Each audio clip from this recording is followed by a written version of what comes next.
in the seaside cities of Jableh and Tartus, which until now had been relatively insulated from Syria's 5-year war.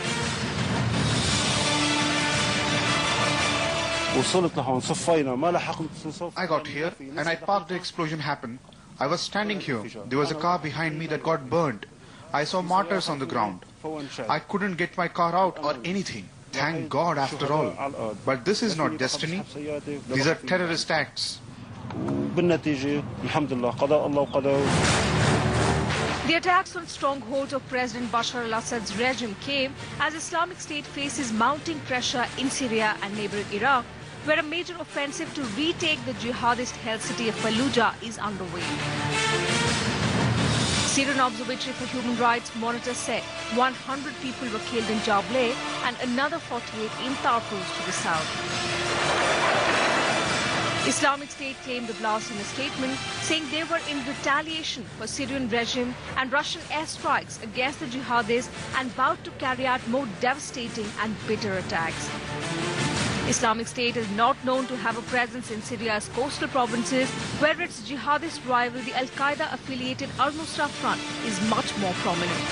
But Islamic State, notorious for using deadly sleeper cells to attack its enemies, suggested the creation of a Wilayat al-Sahel, or Islamic province, for the coastal area.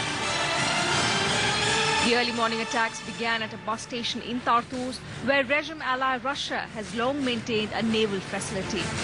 The observatory said a car bomb exploded, and as people began to flock to the site, 2 suicide bombers detonated explosive bells. Around 15 minutes after the Tartus blast, 4 explosions rocked Jableh further north. The observatory said a car bomb and 3 suicide attackers targeted the bus station, a hospital and a power station. We went to help the injured. Once we got closer to the car, an explosion took place inside the hospital. When the explosion took place, we returned back for 5 minutes.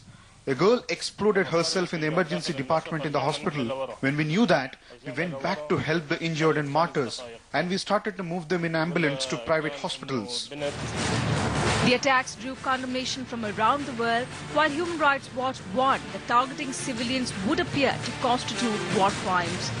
UN Chief Ban Ki-moon denounced the terrorist attacks, while France called the bombing heinous. The Secretary General condemns the terrorist attacks today that claimed the lives of dozens of civilians in the Syrian coastal towns of Jableh and Tartus.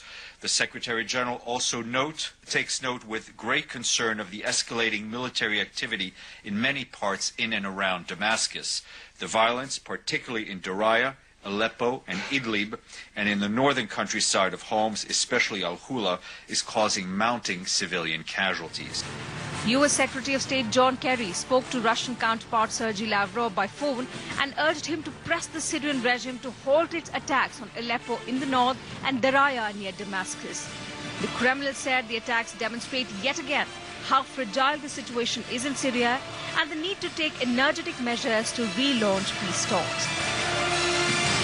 World powers have struggled to rekindle UN-brokered peace negotiations, which fizzled in April when Syria's opposition walked away in frustration at